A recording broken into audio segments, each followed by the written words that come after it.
loh ini loh saya tuh di sini pasnya gitu. Masya Allah. Kemarin saya masih mencari Mang Haji Luar di mana biasa. sih pasnya gitu. Luar biasa. Kenapa? Saya itu Karang Taruna tuh dirasakan lebih dekat dengan masyarakat. Kalau saya melihat memang sekarang rusak oleh uang, Mang Haji.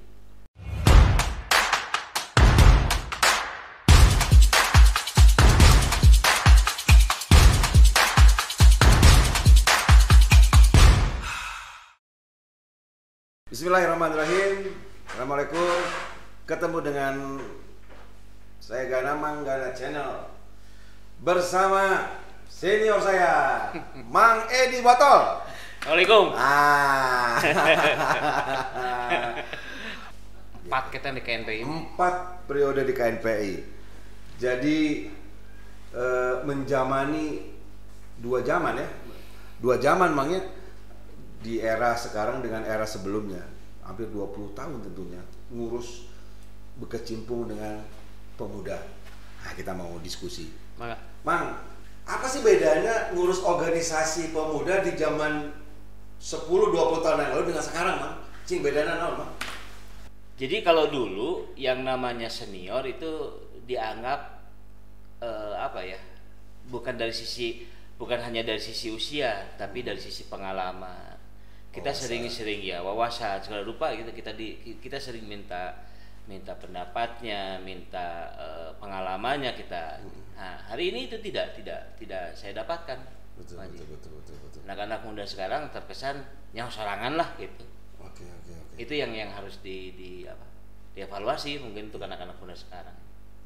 Mang sering cerita ke saya dulu zaman Mang ngurus organisasi besar di Jawa Barat, sebut saja KNPI. Itu hubungan dengan para menteri, hubungan dengan para wali kota, bupati luar biasa, Bang. Sudah tidak formal lagi. Betul. Ya, Mang ya? Iya. Malah satu perjalanan kita dulu, Mang pernah cerita mau ke satu kota di tengah jalan bisa nelpon bupati dan bupatinya bisa nerima. Sampai gitu gimana tuh, Mang? Iya. Karena pemimpin terdahulu, pemimpin zaman dahulu lah gitu ya. Itu memang muncul dari teman-teman aktivis yang memang anak-anak pejabat dahulu adalah orang-orang yang di masa mudanya adalah aktivis. Di kader gitu, Mang. Di kader betul-betul. Jadi paham apa yang dimauin oleh junior-juniornya gitu. Jadi mereka tidak lupa bahwa dia jadi itu karena memang proses ya, Mang, betul ya? Yang membentuk mereka. Iya. Jadi tidak tiba-tiba karena punya uang jadi pejabat jadi apa. Kalau dulu memang hampir rata pimpinan daerah atau sekalipun menteri adalah orang-orang aktivis. Oke. Dan di organisasinya mereka matang. Betul. Oke. Jadi tidak ujuk-ujuk gitu jadi. Terus. Oh. Coba mau cerita satu aja case gitu ya, satu kasus atau satu ya cerita contoh si A gitu ya. Sampai dia jadi gitu, Mang, itu kayak apa tuh karirnya tuh, Mang, di? Ya semua orang tahu lah Pak Adi Aksa dulu Menpora ini luar biasa. Berjalan karirnya itu dari aktivis di OKP ya, di KPP kalau nggak salah. Terus menjadi ketua KNP di Jakarta hingga ke pusat. Dan menjadi menteri itu kan luar biasa. Memang dia jadi karena proses pengalaman yang dia miliki, ilmu yang dia miliki. Betul. Dan kalau kita mau komunikasi tidak sulit. Oke. Karena dia tahu bagaimana dulu aktivis gitu kan. Jadi tersesat. Itu yang dimiliki oleh beliau gitu. Dan hubungan dengan teman-teman di antar organisasi begitu kental kayaknya, Mang. Betul. Terus. Luar biasa. Nah, sekarang Mang lihat peran organisasi pemuda kayak apa, Mang? Bergeserannya ada di mana tuh? Ya ini kalau saya melihat memang sekarang rusak oleh uang. Aduh. Dulu bukan tidak ada itu ya? Bukan tidak ada, tapi itu nomor sekian. Oke. Itu nomor sekian. Nah sekarang itu yang ke depan. Jadi nama besar itu karena dia karirnya lama, lama di organisasi, matang di organisasi. Betul. Kalaupun ada jajan dan lain-lain itu faktor pendukung ya, Mang? Betul.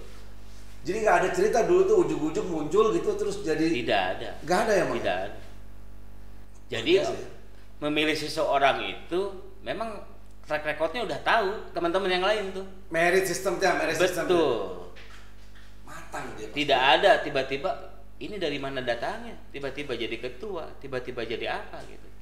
Nah, kalau dulu udah kebaca dan kita udah bisa membaca si ini bakal jadi gitu kan. Walaupun itu boleh gitu Mang ya. Iya. Atau aturannya sudah dibuat.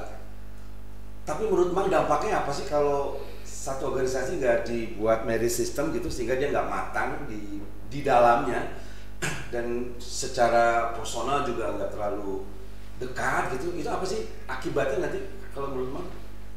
Ya berjalannya ngayap. Benar. Ngayap. Semarangan we gitu. Apa yang dia bisa lakukan tidak berdasarkan rencana. Tidak berdasarkan pengalaman seperti apa. Apalagi di hari ini ayah terkesan gini kumaha aing weh da aing ketuana gitu kan, misalkan seperti itu. Luar biasa ya. Itu. Padahal kita ngurus pemuda yang dominasi banget ya. Mang, di data BPS yang saya baca itu angka generasi zilenial, zilenial itu usia berapa ya? 23 ke bawah lah, dan milenial yang usianya 45 ke bawah lah gitu. Itu hampir mendominasi.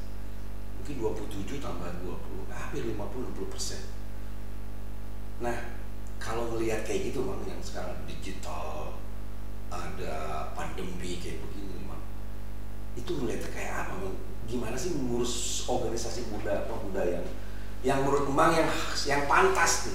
Sepantas apa organisasi pemuda di zaman sekarang supaya laku gitu Mang organisasi? Ya, yang pasti kan teknologi ini tidak bisa dicegah ya Bang, tidak bisa ditahan.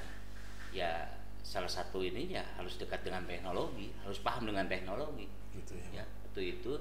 Tapi tetap yang satu ini tidak boleh dihilangkan, masalah adab. Oh. Jadi tidak hanya cerdas di apa namanya di tiket, tapi cerdas hatinya juga. Gitu. Tidak hanya cerdas secara emosional, betul, intelijensia gitu ya. Iya. Itu EQ, SQ gitu kan, personal, betul. PQ gitu. Luar biasa. Oke. Mang sekarang periode ketiga di Karang Taruna. Apa sih bedanya Karang Taruna dengan organisasi kepemudaan yang lain gitu ya? Ya baik itu OKP segala macam. Dan saya lihat memang enjoy banget gitu di Karang Taruna. Ya. Saya dulu di Karang Taruna, awal-awal di Karang Taruna pun kakinya kaki ayah 10 kaki menginjak di beberapa organisasi gitu. Di periode pertama saya masih berbagi gitu kan. Nah, begitupun di periode kedua di Karang Taruna ini saya sudah mulai mengurangi di organisasi yang lain. Nah di periode ketiga ini fokus di Karang Taruna. Kenapa seperti itu? Ini saya tuh di sini pasnya gitu. Kemarin saya masih mencari Maji di mana sih pasnya gitu. Kenapa? Saya tuh Karang Taruna tuh dirasakan lebih dekat dengan masyarakat. Itu yang kita perlu itu. Itu lebih dekat. Dan apa yang kita lakukan selama ini adalah untuk manfaat untuk masyarakat. Tidak bicara kepentingan. Tidak bicara kepentingan. Mohon maaf, ada beberapa organisasi yang memang underbawa partai gitu. Iya. Selalu apapun yang dilakukan untuk kepentingan partainya, untuk pendiri organisasi itu. Bukan berarti jelek ya? Bukan berarti jelek, tapi selalu ada sisipan kepentingan partainya kan. Benar. Nah, kalau di Karang Taruna kan tidak. Benar. Itu. Apa sih mimpi Mang gitu? Sefokus ini saya lihat Mang di Karang Taruna, mimpinya apa sih ke depan gitu Mang? Jadi namun sudah nanti kita tidak di sini, kira-kira apa sih harapan Mang nih dengan anak-anak yang teman-teman pemuda yang kita garap bersama-sama ini Mang? Saya sih punya keinginan ke anak-anak kita, adik-adik kita, ingin meyakinkan bahwa Karang Taruna teh lain siga baheula. bukan hanya panitia Agustusan. Saya awal-awal kenal Karang Taruna ya itu tadi. Benar. Ternyata semakin saya lama di Karang Taruna semakin paham. Ulah geuning Karang Taruna luar biasa. Seperti menggarap negara tapi dari versi umurnya kita terbatas. Betul, betul Mas. Nah ini harapan saya anak-anak muda ini lebih paham sekarang Karang Taruna itu luas. Benar. Gitu. Oke, teman-teman, Mang Edi ini ditugaskan oleh pengurus di Jawa Barat ini 2 program. Pertama program Rumah Belajar Anak Bintang yang kita kerjasama dengan salah satu mitra kita PT MAP yang sudah berjalan 7 tahun, dan satu lagi di sekolah orang tua, sekolah pengasuhan, sekolah orang tua Karang Taruna. Dan saya tahu beliau salah satu pendirinya, beliau juga sangat paham, dan yang paling penting di setiap obrolan di mana-mana pasti urusan soal pengasuhan disisipi. Mohon. Sepenting apa sih Mang pengasuhan sih buat Mang nih? Sangat penting. Oke. Pengasuhan sangat penting. Gitu ya Mang. Sangat penting. Pengasuhan dalam hal apapun itu sangat penting. Artinya kalau kita nggak ngasuh anak dengan benar, bermasalah besar gitu buat bangsa. Sangat gitu, bermasalah. Tidak hanya buat keluarga, tapi buat bangsa Mang ya. Tidak hanya untuk pribadinya, tidak untuk hanya keluarga, tapi untuk bangsa. Sebegitu Mang. Betul. Rek jadi jelema bener kumaha lamun kolotna teu bener. Teu mere contoh nu bener. Halah. Eta nu repot kan jadi. Oke. Iya. Kok bisa Mang begitu Mang? Menyambungkannya kumaha? Ya begini, Oji. Saya yakin semua orang tua kan menginginkan anak-anaknya pada soleh-solehan, sukses. Tapi ada yang dilupakan oleh kita selaku orang tua bahwa anak adalah cerminan orang tuanya. Betul. Ya.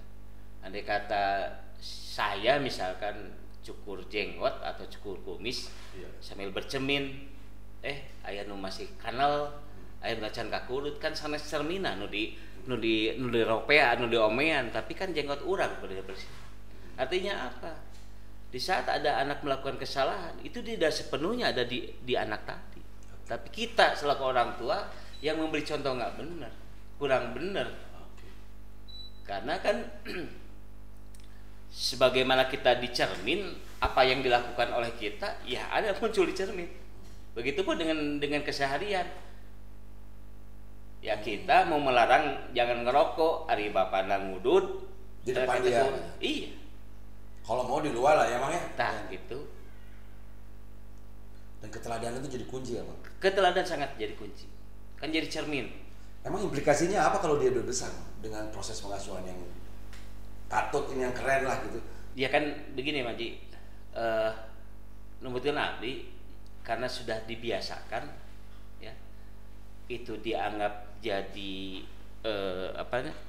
jadi pembiasaan, keterusan dan jadi pembenaran, dan ini menjadi karakter. Jadi kalau sudah dibiasakan benar ya insya Allah kesehatan benar.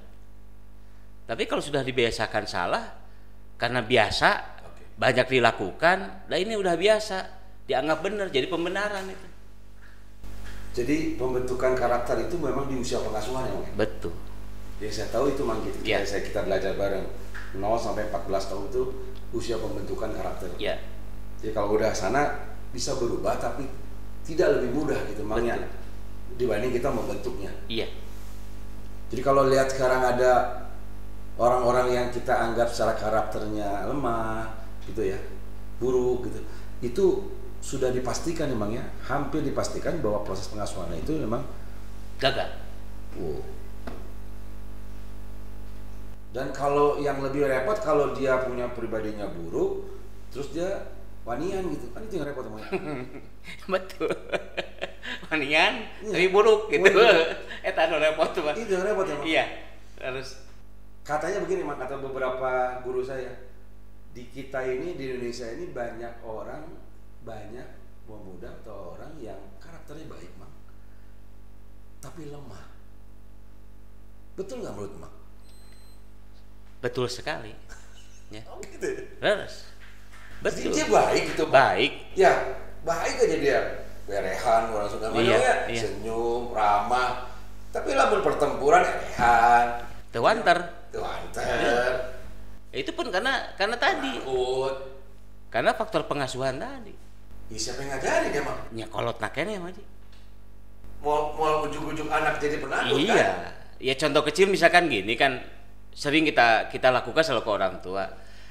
Yang di latar belakang kasih sayang cina. Anak mau naik meja, bulah bisa labuh. Anak kan ditakut-takuti dan di bawah dipenuh ancaman di rumah itu. Jangan itu, jangan ini, jangan itu, jangan ini. Tapi tidak dilakukan proses.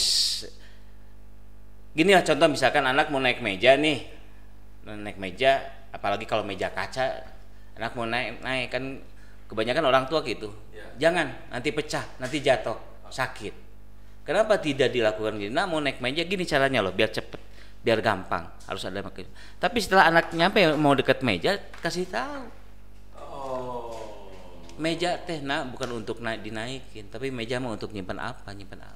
Satu sisi dia keberaniannya nggak hilang karena nggak ditakut-takuti. Tapi di sisi lain dia tahu bahwa meja itu bukan untuk diduduki atau dinaikin. Tapi banyak orang tua yang cuma bilang jangan apa boleh gitu. Nah, kekurangan narasi untuk menjelaskan eta. Apaan eta? Ulah sok. Eta jangan boleh. Luar biasa. Ya, baru tadi disampaikan kenapa jangan, kenapa boleh. Kenapa ya orang tua nggak mau menyampaikan alasan itu? Nggak terlalu penting gitu. Sampai dia nggak mau belajar gitu, bagaimana buat narasi itu gitu, Bang? Iya kayaknya satu itu, dia nggak mau belajar. Wow. Nggak mau belajar. Kalau nggak belajar berarti nggak ngerasa penting kali ya, Bang? Nah itu nggak dianggap penting. Dianggap yang bermasalah bukan keluarganya saja, tapi orang tetangganya. Betul. Keluarga nanti dia kalau udah nikah. Dan itu dia anggap bahwa itu warisan. Da urangnya bisa kieu ku kolot urang gitu-gitu. Jadi ada unsur dendam gitu. Saya baheula bisa jadi kieu teh lantaran ku bapak digalakan. Nah ini luar biasa. Padahal dia merasakan bahwa digalakan itu nggak enak gitu kan. Oke. Siap, Mang? Mang Ediana, closing statement, Mang.